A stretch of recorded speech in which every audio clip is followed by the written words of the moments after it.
Now, we talked about in X-Men 25 how the remaining mutants that are left are playing one game, and that's for keeps, especially Shadowcat. If you guys didn't check out my video X-Men 25, definitely do. Just skip towards the end because that scene was crazy. But Kitty is not the only well-trained assassin on this team. There are many more, and we're about to talk about them today. My name is Dorian, this is SCM Comics, and we are continuing our coverage of Fall of X with Uncanny Avengers #1. So our story starts off not long ago, which it says on the page, and we're in the Simpleton's lab, and he's with MODOK, and MODOK's like, look, I like your lab, but why is it so dark? And the Simpleton's like, because our friend's eyes hasn't adjusted yet. And MODOK's like, are you sure he's even necessary? And to the Simpleton's credit, God, I hate giving him credit, but I gotta give him credit on this one. He's like, yes, I think he is. He's going to get his hands dirty, and a little bit of deniability goes a long way, because success is not assured. That was actually pretty smart. So then he's like, he's awake and his vitals are strong. So then they start to go through the whole process of trying to sell themselves to this dude. You know, how this is their cause and how they're so righteous and how they need to do this and need to do that and they're going to need his help for this, and you know, the typical rhetoric, especially with these two, because these two love to hear themselves talk. So as I'm reading this, I'm just thinking to myself, if this is who Ernie and now everybody else thinks it is, which is Hydra Cap, like how much selling do you really need to do to this dude? I mean, you guys are fascists and that's right down his alley. You just bring him back to life and say, hey, you want to rule the world? Great. This is how we're going to do it. You should be on board. I mean, Orchis is an offshoot of a bunch of different agencies, but one of them is Hydra, which is in his nickname. So again, how much selling do you really need to do? So then they're like, if you agree, blink twice. And he just punches through the pod. So then MODOK's like, we'll take that as a yes. Let's get this man a uniform. And then the Simpleton, again, I hate to give him credit, he goes, yeah, I think I know just the one he needs to use. So on the next page, they're still talking about the mutant massacre, and we see whoever it is Hydra Cap. You know it has to be Hydra Cap. Anyway, he found his uniform. Now we see the person that's holding the paper is Ben Urich. He's the owner of the Daily Bugle. Now for all you MCU fans, you're like, well, what about J. Jonah Jameson? Look, I know he owned it for a very long time in comics, but he doesn't own it no more. He hasn't owned it for quite some time. Ben Urich owns it, but Ben Urich is sitting there, he's like, I might be the owner, but that's not what I am. What I am is a reporter, and I want to get to the bottom of this. So these are the facts that Ben Urich knows. Fact, he knows that the mutants started a nation, and an announcement was heard around the world. Fact, he knows that they grew medications to treat disease of the mind. He also knows that that medication was tainted. Now by who? Remains to be seen. He also knows that if Orchis is to be believed, which is kind of hard for him because they are hotspots of questionable characters, he ain't never lied, that the mutants are to be blamed for all of this. Now speaking of mutants, he also knows that Cyclops is the person that's in the Captain Krakoa suit, and the things that Captain Krakoa has done is something he feels like Cyclops wouldn't do. So who's in the Captain Krakoa suit? That still remains to be seen. When it comes to all of this, when it comes to blaming somebody, he has not made up his mind yet because he doesn't have all the facts. But he will have all the facts because he also has people on the inside. Do we really have to do this? This is like the best part of the comic. What Kevin Hart say? So mind your damn business. I'm the editor. I'm the producer. You need to listen to me, and I know what's best for this channel. Whatever. This perfect service analysis was brought to you by Dorian and the good folks at SCM Comics. The following scenes will have gratuitous violence. God, I like that word, gratuitous. Can you not be so proud of yourself and do the warning? Look, don't get mad just because you didn't come up with it. You know what? Spell it. You're an asshole. Anyway, viewer discretion is advised. So now our story takes us to Kansas City, Missouri at an Orchis Filtration Center where you have two choices. You can either take the shot to neutralize your mutant power, or they're going to send your ass to Mars. No in between. Well, there might be a third choice, and that will be brought to you by a certain person in a trench coat, or more like a Jedi or Sith robe. But that's a different universe and a different conversation. And this Orchis agent with the mustache tells her to keep moving, or he's going to have to give her some motivation. and that's all she needed to hear. She slices this dude's throat with the quickness, and where his Adam's apple used to be, it's now squirting blood all over this Orchis agent. And we quickly see that this is Quanin, or aka Psylocke. Now, she has this psionic knives that she could use, but she'd rather use her katanas right now, because right now she's in the business of killing Nazis. Orchis agents. You know what? They are kind of like Nazis, so we're just gonna roll with this. Anyway, these dudes can't shoot for They are blasting away, and she is just going around cutting throats. She stabs one directly in the face mask. She stabs another one in the back. Like, it is brutal. So she's using one as a shield, and they are capping this dude. Anyway, the mutants that are there, they start to run, but they run right into a fence, and they're at a dead end. And out of nowhere, Penance comes in her red diamond form, cuts a hole in the fence, and tells them to get the hell out of here and do not go back to their homes. So now, just because all the mutants got away does not mean the killing stops. The dude that pretty much got shot up, she kicks him off his sword. He goes flying to another Orchis agent, and she is coming to kill some more. So now for the very last agent, she did hit this dude with one of her sonic knives, but she hit him so hard, and I'm pretty sure he's still dead. Now, in the book, it says that she knew that eventually one night she would run across some metal that she couldn't cut, and as soon as she turns around to strike, Captain America's shield. That's right, it's my boy, Cap. So he's like, easy, Psylocke, I'm not here to fight you. And she's like, so then what are you here to do? And he goes, well, actually, and he throws his shield, and it bounces right off an Orchis agent that was right behind her. And then it bounces off another Orchis agent. It bounces off another Orchis agent, and another one. Then it bounces off a light post right in the Cap's hand, because that's my boy. So Cap goes, I have a little bit of experience fighting fascism, and it took me a couple of nights to get a beat on you, but if I can, so can Orchis. So pretty much he's letting them know that, hey, it's better we fight together than fight separately. And Quanin is pretty much like, right now I don't know if I can take a few speeches about how I do things. They killed hundreds of thousands of mutants, and then Cap's like, then avenge them. So Deadpool shows up, and he's on fire talking about all charges are set, Cap. So, you know, one of them probably blew up in his face. And then we got Quicksilver, and he's like, I took as many mutants as I can to the Canadian border. Now, some of you, not all of you, but some of you are probably like, man, this is like Captain America and the X-Men. Not quite.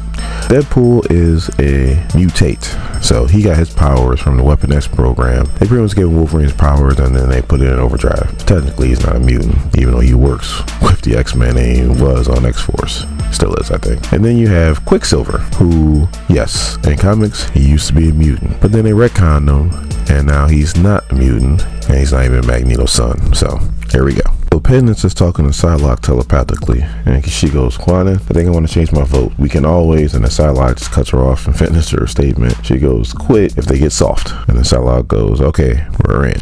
So then Deadpool's like, bogeys are coming in, and Cap's like, alright, I want to stay close to the anti-mutant rally in DC tonight. So the reason why they want to show up there is because they feel like Captain Krakoa is going to show up. Now, they're pretty sure it's not Scott, but they do want to find out who it is. So the bogeys are Stark signals, and Cap's like, we don't want to tangle with them, so we need to get out of here. And then Penance is like, well, is somebody going to do something about that? And then Cap's like, Tony's on it, but it's going to take time because it's an engineering thing. So Quicksilver goes ahead and he's like, I almost got the whole North America mapped out when it comes to Orchis facility, so I should have it done here soon. And then Deadpool's being Deadpool. He's like, Deadpool to Sugar, come in Sugar. The Rogers family adventures have 2 more stabby friends, and we are Oscar Mike to our secret home base, which is totally not a mansion outside New York, just in case anybody's listening. So Rogue's like, don't sugar me.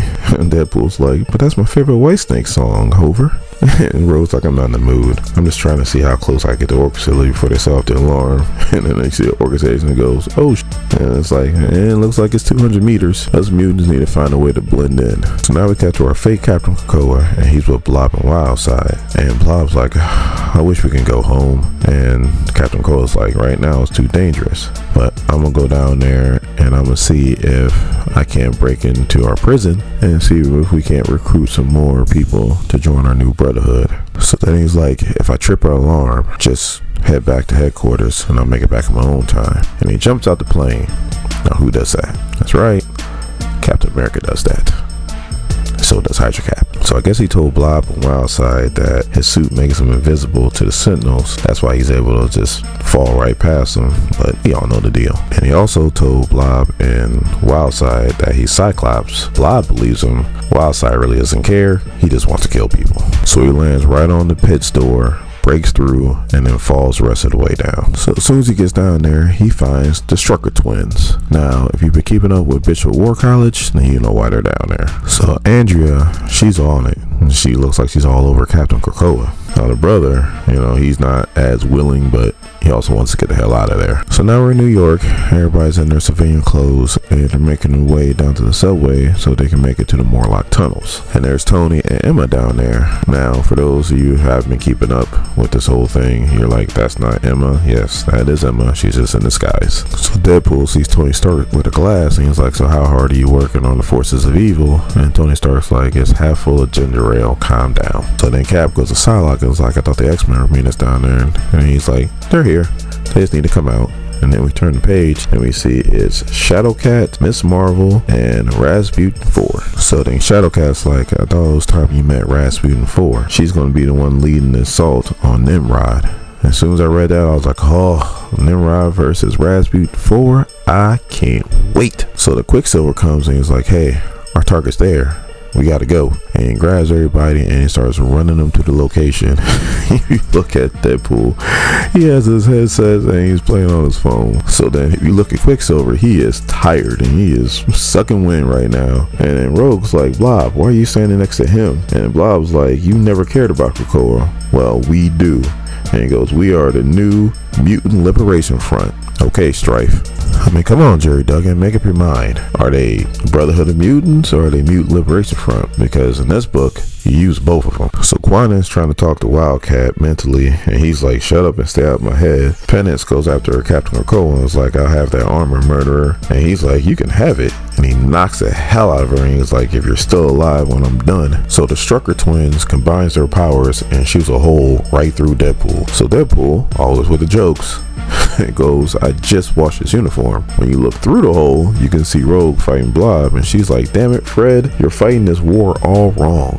So Cap's had enough, and he throws his shield, hits Wildside, goes right after Captain Krakoa's head, and then catches his shield because that's my boy Cap. So Captain America goes after Captain Krakoa, and Captain Krakoa catches his shield, and he's like, your attacks are so obvious and so predictable. On the last page, he goes, allow me to break you if that happened, and he breaks Captain America's arm with the shield. Ugh, it's not looking good for the good guys.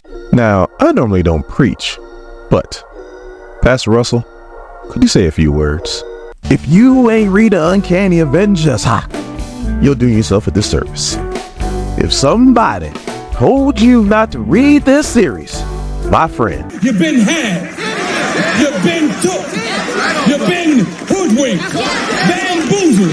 Led astray.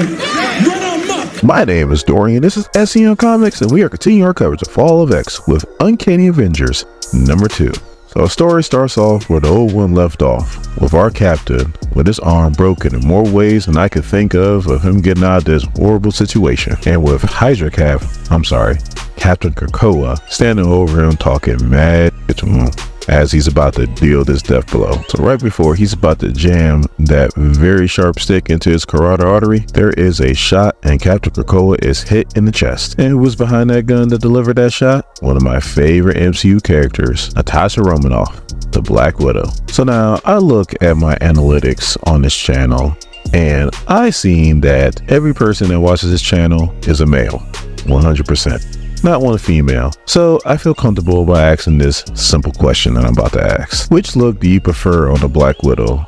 Is it the curly long hair Black Widow? Is it the short bob Black Widow? Is it the long red straight hair Black Widow? Or is it the blonde Black Widow? Please let me know in the comments. And if you are a female and you're watching this video, first, one, welcome to the channel. Number two, please, we want your opinion too. Which one of these do you prefer? Me, it's the curly long hair Black Widow.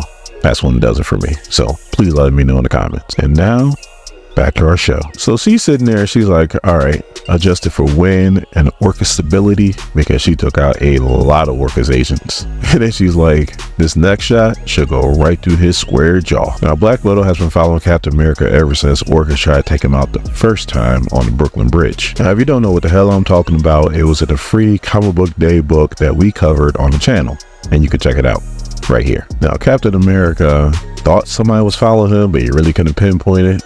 And why? Because Black Widow's good at what she does. And what's also good is that Krakoan suit, because it's already starting to heal itself. And Captain Krakoa is still talking mess, talking about, my suit's already starting to heal itself. Can't say the same thing about your arm, Rogers. And Captain America's like, I'll fight you with one arm. At least then it'll be a fair fight, murderer. Now, even though Captain America is very much compromised, he's still out there being the leader, and he's telling Quicksilver to get behind the fences because there's going to be a second team there. And Quicksilver's like, I'm on it.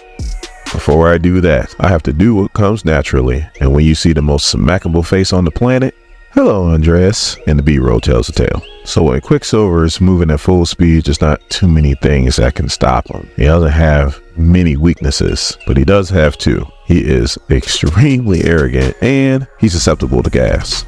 And Orchis knows that, and that's exactly what they do to him. So the Blob is going at it with penance.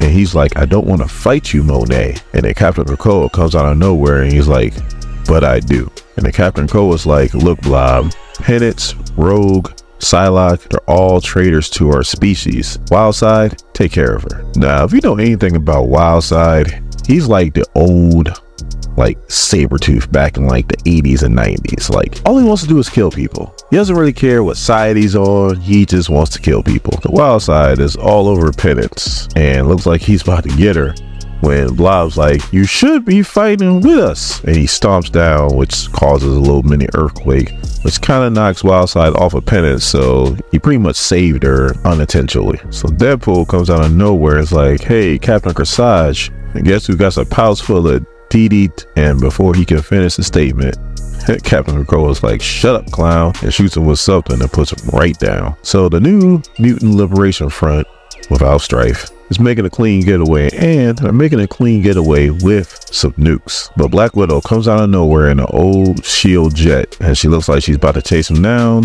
when the Strucker twins just pretty much blast right out the sky. So she ejects out the plane and says an expletive. Everything's looking pretty bleak. But then we find out that Psylocke actually has an Orchis agent, and he's still alive, and she's going to try to get some information out of him. But now Orchis is made up a whole bunch of other organizations. The main two is probably AIM, that's why they wear those kind of suits, and Hydra. And one thing that Hydra always did with their agents is they had cyanide pills in their teeth, and that's what he does. Cracks that tooth, takes cyanide, and dies. It said humanity first, not Hail Hydra. So this might be Uncanny Avengers, but there is no unity right now. So Natasha goes, cyanide, I thought you were a telepath, Quanin. And Psylocke looks at the plane and goes, I thought you were a pilot, Natasha. And then Monet is like, it didn't matter because he has psychic blockers implanted in his head anyway. So then Captain America's like, all right, let's just go back to base and let's rethink this. Now, Captain America has a super soldier serum in him, so it is healing his arm, but it's not healing it at a fast rate, not like Wolverine. So while it's healing, they pretty much got one of Bucky's old arms and put it on him, and he tests it out, and it works out pretty good. So then the mutants walk in, and Pietro, who should be a mutant, that's a long story, not gonna get into that right now, and they're like, Cap, we don't want you as the leader of the team.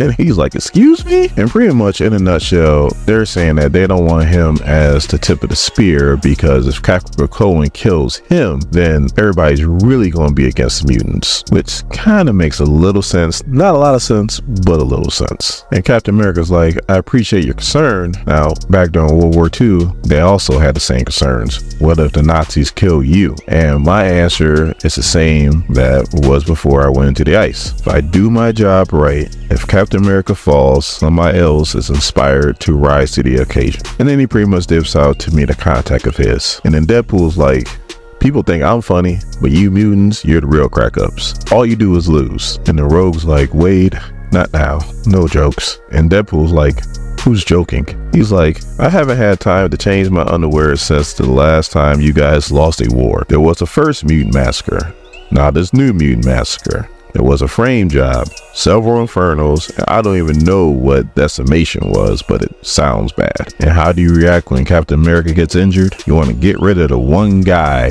who you can always count on, who doesn't lose, even when other people around him are losing. That's a one dude who does not. Not very smart. I'm Team Cap. So then Deadpool asks a question that I've been wondering the whole time. Why in the hell did they steal nuclear weapons? So then it cuts to the Bloom, and we have the Simpleton and MODOK having a conversation. So then the Simpleton's like, did I miss something, MODOK? Captain Krakoa was supposed to be whipping up anti-mutant sentiment so that we can flip the last switch and go home. And MODOK's like, it's obvious, Dr. Stasis. He's improvising. Now, we both know that when we took this dude out of retirement, that he wasn't going to follow the script exactly, and that he would be calling some of his own plays. And then MODOK's laughing, omelets, eggs, and so forth. So then the Simpleton's like, it wouldn't be the end of the world if he nuked an American city, even though Orchis would look weak if we didn't stop him. As long as he nukes a city that I didn't enjoy, maybe like Cincinnati or something,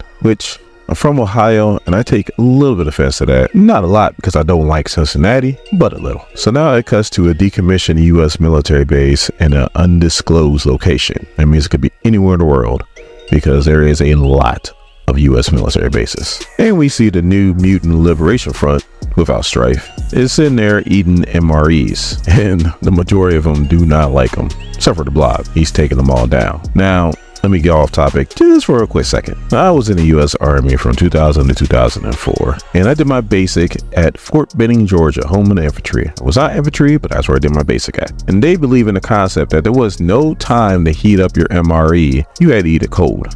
And that was horrible. Once I got out of basic and AIT got to my regular duty station, I actually ate a hot MRE.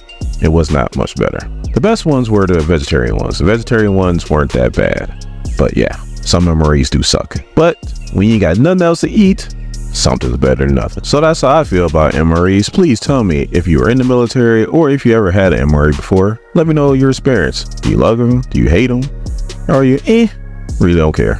Let me know in the comments. And now, back to our show. Now, you can't tell me that this is not Hydra Cap just based off what this dude says right here. Everyone watch up and get ready to hit the hay. Lights out in an hour. We have big days coming up, and I won't tolerate a force that is not ready to fight. If we fail to prepare, and Mr. Strucker finishes off, then we prepare to fail. Now, who does that sound like? That sounds like Cap. Yes, I know. So the Blob is snoring his off, and Wild Child got some tissues in his ears talking about kill me, and Captain Krakoa is headed towards the showers, and Andreas is like, Captain, my sister's in there. And he's like, and then Andreas' sister goes, I thought you wouldn't be the type to fraternize with the troops here, Captain. And then she goes, oh, it's you. And he goes, yes, it's me. And if you ever tell anybody about this, I'm gonna have to kill you. And then you might as well go ahead and hit the music. Bounce to the wow wow. And Andres thinks that Scott is reeling his sister. So the contact that Cap is meeting up with is Ben Urich. He's the owner of the Daily Bugle. Now, they worked together before, way back during Daredevil Born Again, which is a fantastic series, which we'll definitely cover on the channel when, you know, maybe I'm a little bit bigger of a channel and I have a little bit more time to do it. So Captain America wants Ben Urich to start reporting on Orchis and all the bullcrap that they do. But the problem is that Ben needs evidence. So he needs Captain America to find evidence.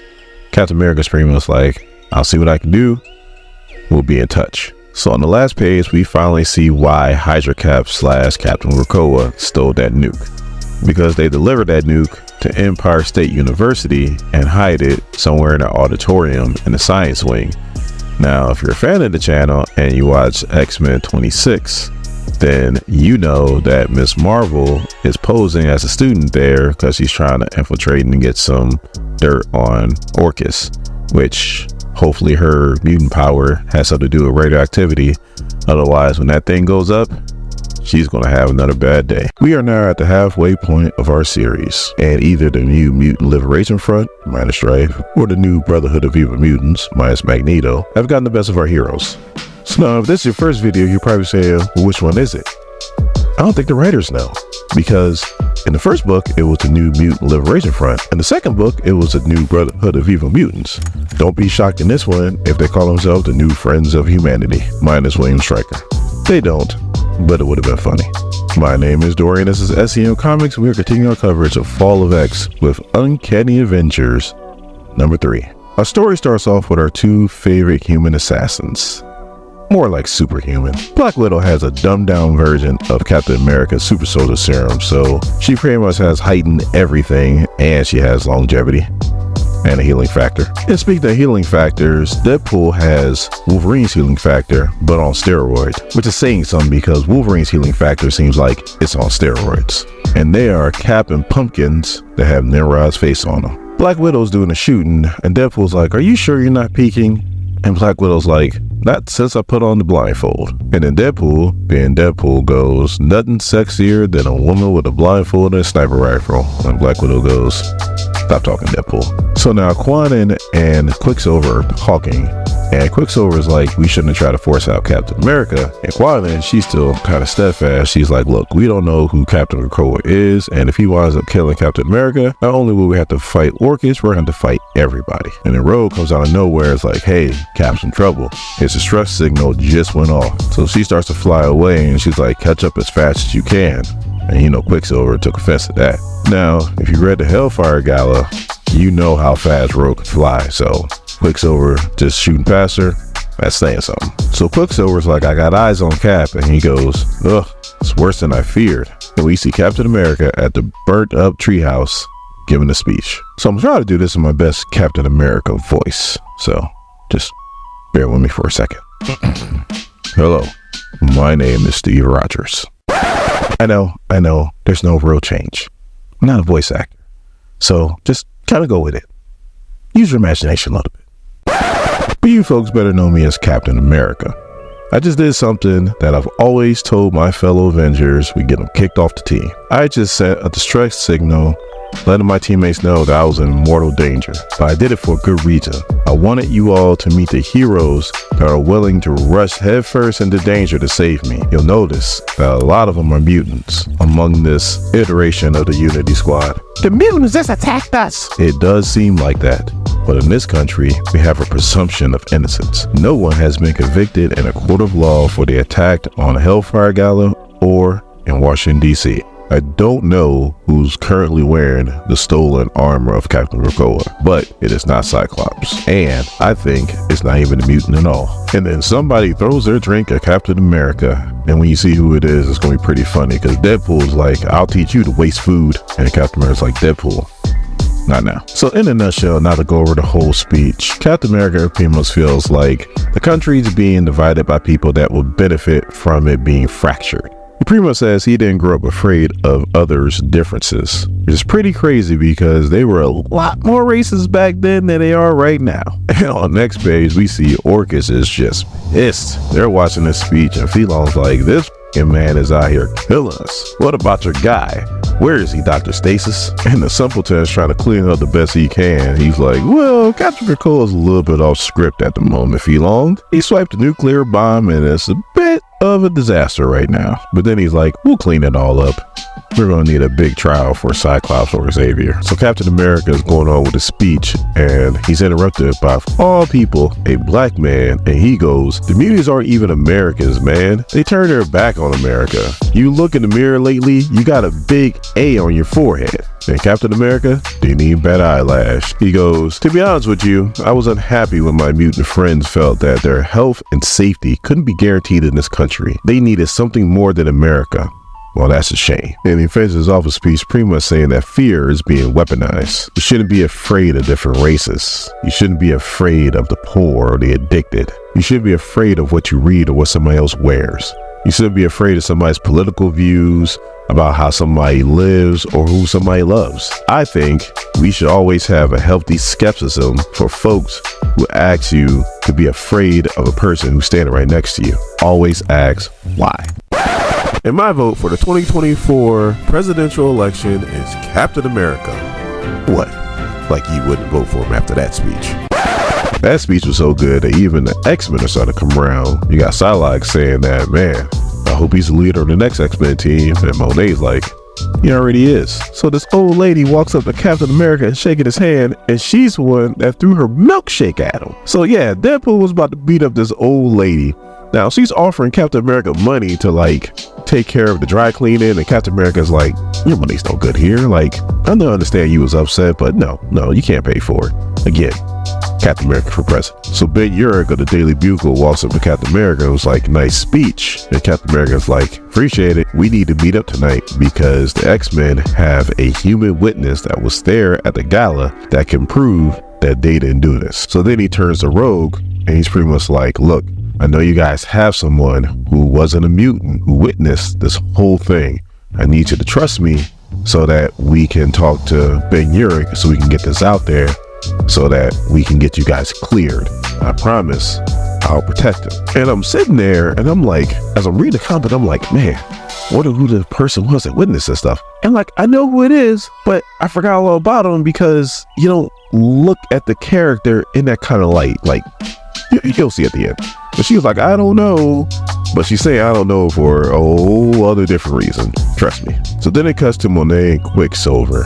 And, Quicksilver holding her, running real fast, lightweight copping the feel on her. Because, Quicksilver's fast with them legs and fast with them ladies. But that's another story. So they're at this really upper part of town. And Quicksilver's like, why'd you want me to bring you here?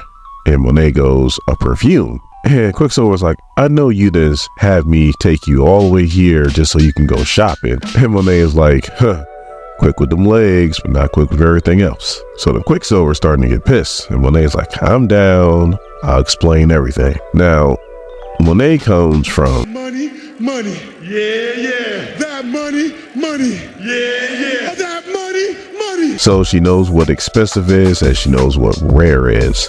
And Andrea happened to be wearing a perfume that she knows is very expensive and extremely rare, only sold in a certain amount of places, and they happen to be at one of those places. So then Quicksilver's like, so what are the chances that they would be here right now? And Monet's like, pretty good, because she pushes them out the way because they're shooting at us.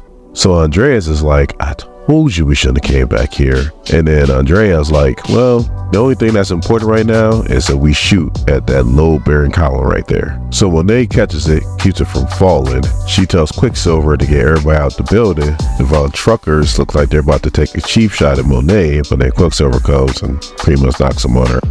So now Quicksilver comes and release Monet and starts to fix the colander. But if you look, this dude got a safety vest and a hard hat. Now, if you're looking at Monet, she is walking over to the Struckers calmly, but she look like she about to put in some work. And they try to blast her, but it doesn't work. And then we see Quicksilver. He pretty much separates them so they can't shoot the beam at him no more because they have to be joined hands for them to shoot the actual beam. And it's the girl that shoots the beam, not the boy. Monet walks over to Andrea and slaps the Jesus out of her, talking about who's Captain Krakoa. I mean, it was one of them slaps. It was like one of the mama slaps. Like as soon as she slapped her, there was tears in that girl's eyes because that was a slap that hit the soul. Like there's only one slap I saw that was probably harder than that slap. Come on, leave him alone. Yeah. Now that was a hard slap, and she probably learned a lesson to keep her damn mouth shut because something like that might happen. But that wasn't a hard slap. Aggression. John Cena slapped Kurt Angle so hard, Kurt Angle's grandkids are gonna be born, they're gonna have a red mark on their right cheek. Like, I know wrestling is choreographed, but man, John Cena, calm down. Slap the Jesus out of Kurt Angle. And not to be outdone, Quicksilver is also putting that work on Andreas. So they're pretty much like, who's Captain Krakoa? Where are the nukes? Just questioning them. And they're like, look, he'll kill us if we tell you. We cannot tell you anything. So the support beam that Quicksilver fixed all of a sudden starts to fall again. And then Monet has to come and pretty much catch it again. So Quicksilver's like, I'll clear the building, which he should have did the first time, but I guess he didn't. And that gives the Strucker twins opportunity to get the hell out of Dodge. So Monet's pretty much like, you do work, Quicksilver. And he was like, was it work? Or was it a great idea? And she goes, you planted your ID card on. And he's like, yep. and they fell for it. So while she's holding up the calendar, Quicksilver uses his opportunity to get a little, sensual with Monet, and he kisses her, and then she slaps him. Not as hard as she slapped Andrea, but slapped him anyway. And then they fix the column for real this time, and then they go racing off, and Monet pretty much tells Quicksilver to watch when he puts his hands again. Finally, we cut to the Daily Bugle. We're in the offices of Ben Urich, and Captain America walks in, and they're talking, and on the last page, all of a sudden, this big figure just blocks out all the light in the office, and we see it's the Kingpin. I forgot the Kingpin was even there. He did witness it. He's not a mutant. It's crazy, because you know how much beef Ben Urich has with the Kingpin, how much beef Captain America has with the Kingpin. This is going to be crazy. This comic is like Drake. It goes from 0 to 100 real quick. I mean, real quick. So it's going to be a little bit slow in the beginning. Please stay with me. It's going to be worth it at the end. My name is Dorian. This is SEM Comics. We are continuing our coverage of the Fall of X with Uncanny Avengers number 4.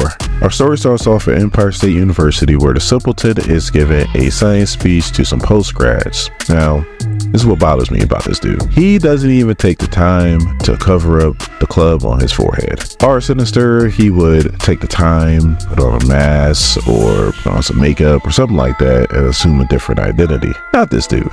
Now, I know we live in a world where face tattoos are definitely a thing, and it's way more accepted than it used to be. But come on, man, you're supposed to be a scientist.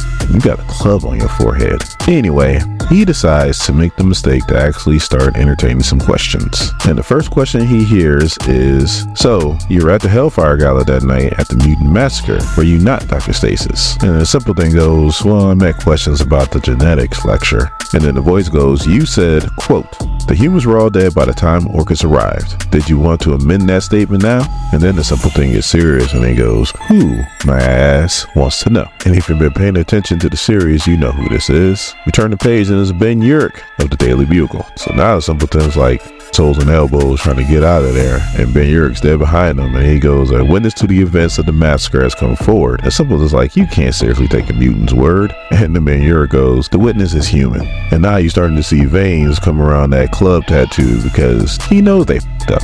So now that he's back in the corner, he gets the proverbial threat talking about, be careful about your clickbait, Mr. Urich. You might get more than what you bargained for. And Ben Urich is unfazed, as he's been doing this thing with these supervillains for a while now. He goes, got you, weird beard. You can read about it in the Bugle tomorrow. So now the story switches to Camp Lehigh. That's where the Mutant Liberation Front's at. Still feels weird saying that. You have the fake Captain Krakoa talking to his troops, and he's like, you guys got your orders. If we don't rendezvous back at the rendezvous point, that means I was killed checking out the Orchis satellite. He's not going after the Orchis satellite. And then the Blob has like the mind of a kid, and he goes, thanks, Cyclops. And Captain Krakoa was like, of course. You're a good soldier. So he flies off, and he gets a phone call from the simpleton. He goes, Captain Krakoa, thanks for taking my call. And the fake Captain Krakoa goes, been busy. And the simpleton, he don't even miss words. He goes, what the hell do you need with a nuke? And he goes, insurance. And the simpleton's like, oh, I see. You feel like you don't need Orchis. Well, just to let you know, a reporter came by asking questions about you and about your identity. Now, I know you wanted nobody to know who you were, but maybe somebody you trusted might have talked. He goes, the reporter's name is Ben Urich. Maybe in our mutual best interest, you might want to stop by and talk to him. Simpleton out. I know it just says Stasis out, but you know how I feel about that dude. And then the first thing out of his mouth goes, damn it, Andrea. Now, if you kept up with the last episode, we know she didn't talk. She got slapped next Tuesday, and she still didn't talk. So now it switches. Actually, it doesn't switch. We're right in the same spot that we were. Captain Krakoa leaves, and our heroes have arrived. Now, the way that our heroes found their hideout is when they were slapping up to one of the twins, Quicksilver slipped his Avengers ID card, which obviously has a tracking device on it. So then Deadpool's like, are you good, Cap? And he goes, yeah, I was here a long time ago. And then Deadpool's like, I'm not surprised, it's just like you. So Wildside's the first one to notice that somebody's there, because, obviously he sniffed him out.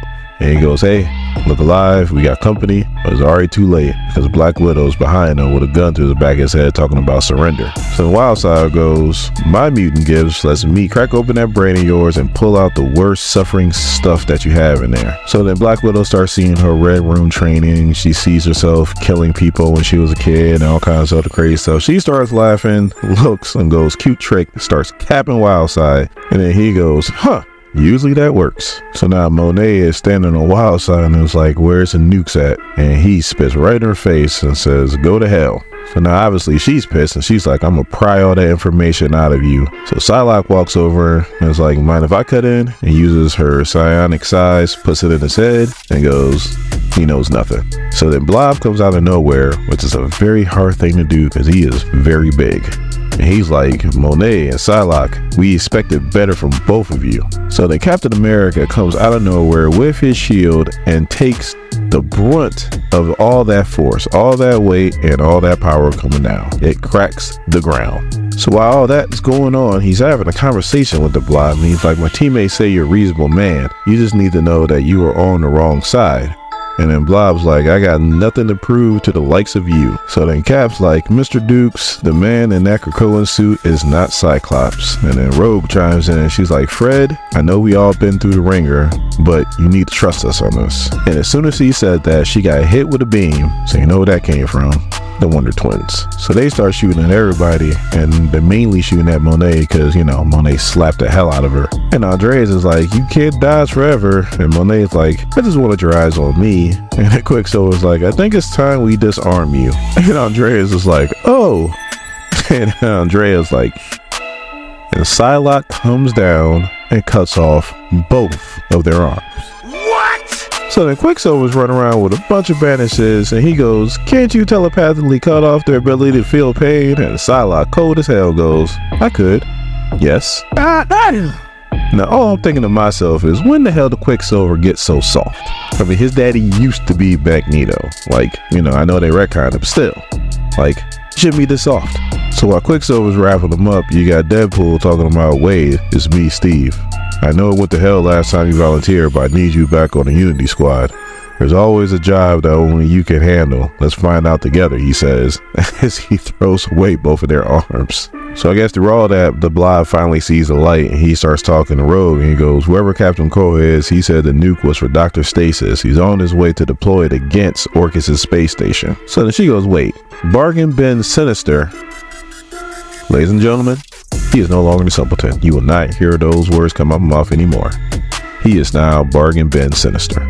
Anyway, she goes, he's giving some kind of speech at Empire State University later. Wait, you don't think he would?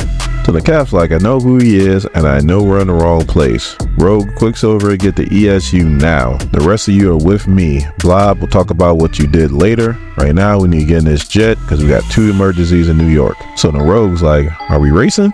And Quicksilver's like, not on your best day, sugar. So obviously they get there super quick.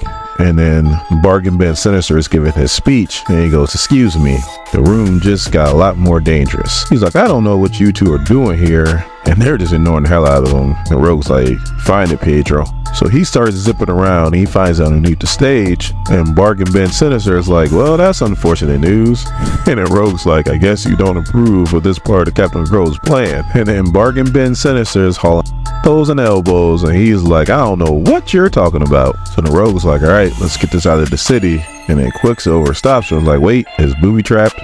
And goes, Captain America, we located the device, but we're probably going to need Captain Krakoa to disarm it. So now we cut to the Daily Bugle, and we have Ben Urich reading his early edition as a fake Captain Krakoa comes smashing through the window. And he's like, Ben Urich, you're an old problem that nobody has fixed yet. And as he's choking out Ben Urich, all you see is a red, white, and blue coming through the background, and Captain America comes smashing through the windows right on fake Captain Krakoa. But he hits them so hard that they go through the office and out the other side of the building. So now they land on top of a roof of a smaller building hard. And Cap's like, and now tell me how to disarm the bomb. So the fake Captain Krakoa is not even phased because he's in that Krakoan suit. And he goes, not even your pet telepaths could pry the information from me. He was going to have to poke around at the bomb. So he starts to fly away. Captain America grabs his leg. He kicks him and he goes, what a disgrace. Killing you would be a mercy, but I don't intend to give that to this country. So obviously Cap is Cap. He lands on his feet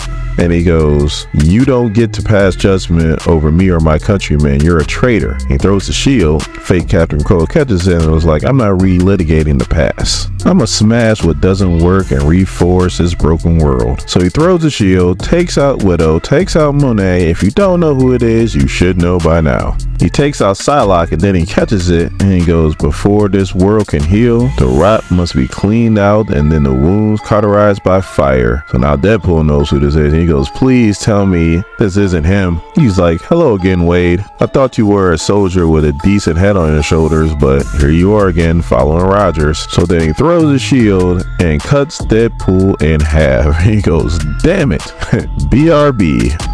And it slides off the shield. So the Captain America catches him good in the stomach. He goes, I don't want to believe it. How are you alive? And he pretty much beats the suit off him. And he goes, nice hand, Steve. Yeah, it's me. And we turn the page and we see that it's Stevel. And Ernie from Blurred Without Fear had this figured out since the first issue. Here I am, all hailed and hearty, your Hydra Rays counterpart, Steve Rogers. The ethno state of Krakoa brought you back after your recent demise. Now maybe I am, but I don't think that I'm the only person that don't know what ethno state is. I can't, since I'm pretty sure I'm not the only person that don't know what that means. I looked it up for you guys, so you don't have to. A sovereign state where citizenship is restricted to the members of a particular racial or ethnic group, which breaks down Krakoa exactly. Stevel, you smart Hydra bastard, you. And if you're wondering what he's talking about Captain America coming back from the dead, that happened in Judgment Day when Krakoa brought him back and he came out with his shield. Everybody else just comes out naked, but he had his shield with him. Like, what the hell's going on? If you're gonna bring back Thor, he gonna come out with his hammer? Like, I don't get it. Like, I don't. Comics. So why he's talking big? Because it's Hydra Cap. He always talks big. He develops a gun because he still has on the Krakoan suit, and then he shoots Cap in the face. I don't know how this last issue is going to end, but it should be a good one. So I know I put unmasked in the thumbnail, but technically in the last video he was unmasked. Is Stevel or Hydra Cap? Actually, let me know in the comments. Do you prefer Stevel or do you prefer Hydra Cap? Please let me know. Without further ado, my name is Dorian. This is SEM Comics. We are continuing our coverage of Fall of X, and we are concluding our coverage of Uncanny Avengers with number 5. So our story starts off about 10 weeks ago, or X weeks ago, however you want to say it. Oh, time out. I thought Hydra Cap was dead. How's he alive? Damn it, DC. That is a long, complicated story. Bet you can't do it in 30 seconds. Psst, I could do it in 15. Start the clock. So Selene murked Hydra Cap in prison with fire. It was gruesome. Selene got popped in the head by Hope because she tried to get on the Quiet Council, was denied, so she attacked Krakoa with a monster. Can't have that. There was a book called The Four Sinisters. That was a lie. It was only about 2 Sinisters. Bargain Bin Sinister and Motherfucking Righteous. God, I love those nicknames. They brought back Selene. Now Selene owes Orchis a favor, so she brought back Stevel. And there you have it. How'd I do? 25 seconds. Should've took the original bet. Speaking of original, why'd you go make an original DC video and get out of my videos? Blue Beetle punk.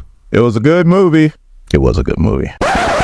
So Bargain Bin Sinister is pretty much letting Hydra Cap know everything that's going on as far as that goes and trying to, I guess, convince him to work with Orchis. Hydra Cap's like, all right, you can stop talking.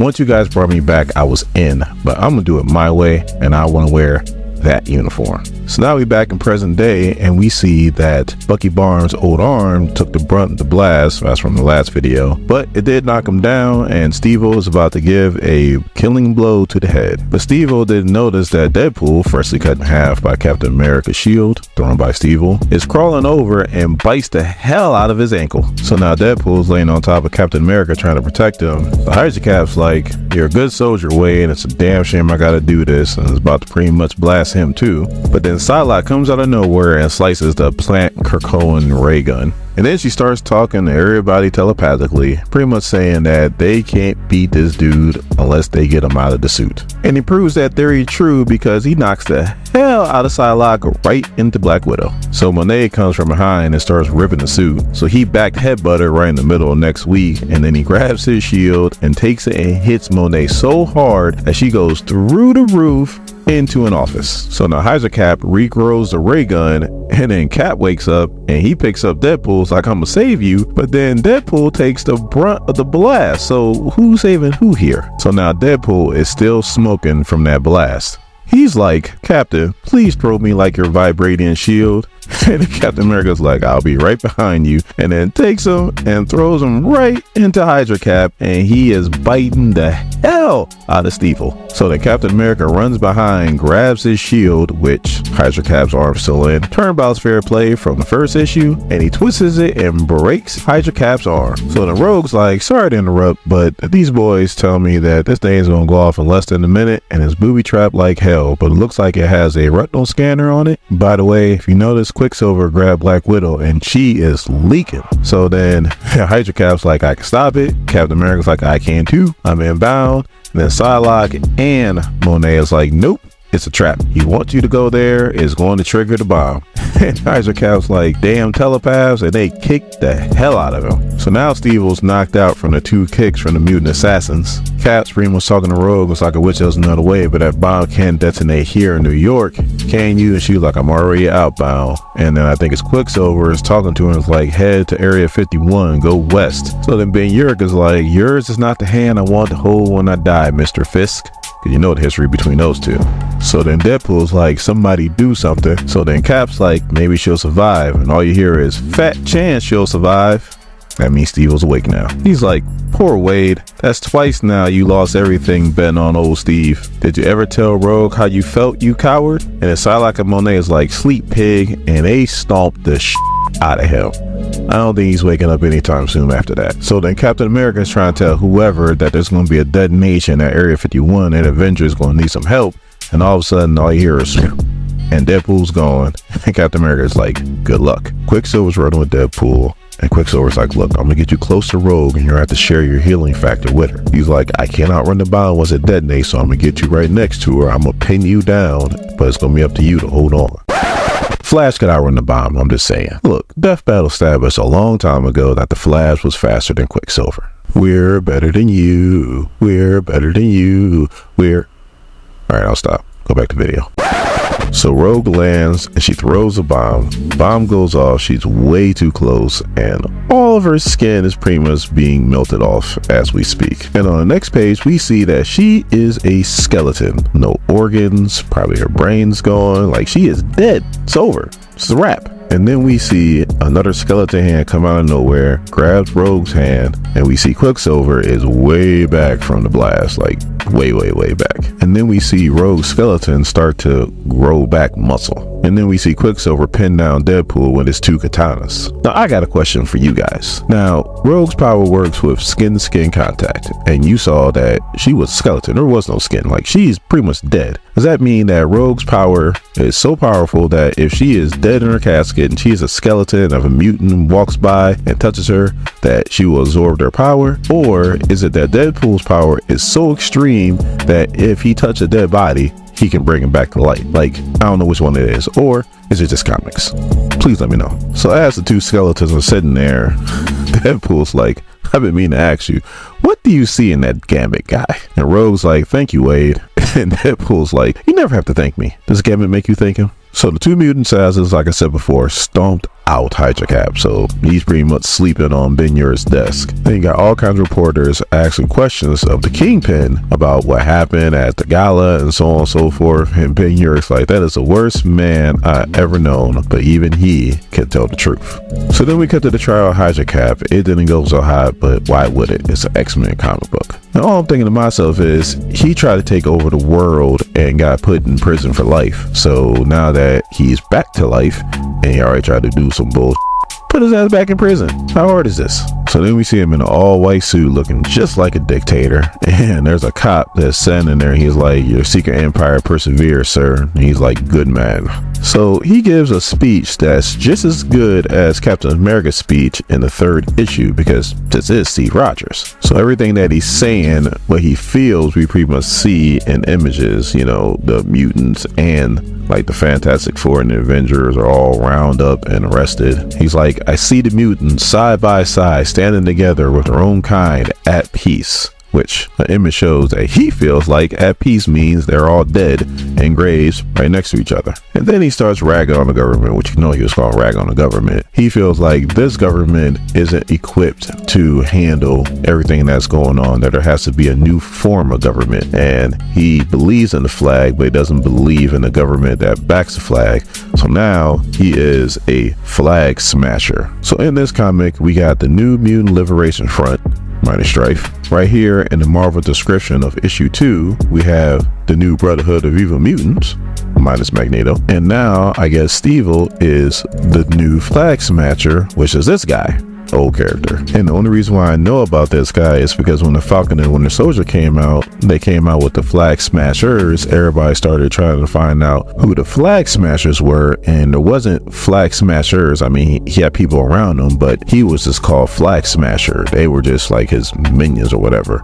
So I guess we're gonna have to call Steve-O flag smasher. I'm calling him Steve-O. And then we see a drink get thrown on Steve-O. He got that all nice white suit on. And then we see Deadpool go, whoopsie. And he has some aim because he's on top of a roof and he still hit him in the face. So then Rogue goes to Cap and she's like, I thought you'd be angry about this. And he's like, oh, I am. But when you get to be my age, you learn to keep your powder dry. America is the best but most frustrating country in the world, worth fighting for, worth dying for, and I'll bet on me and my friends any day. And I haven't lost yet. So I normally don't do this at the end of the video, but please in the comments let me know whether you like the Unity Squad or not. Me personally, I liked it back in the day. Maybe we'll cover those comics one day. I enjoyed this version of the Unity Squad, and whenever they go into the new era of X-Men, I hope they bring back the Unity Squad. But let me know, you guys like the Unity Squad, or you just can do with or about them? Let me know in the comments. And if you are answering this comment, then I know you watched the whole video and you're a real one. I just noticed this. Do you see Monet smacking on Quicksilver's ass?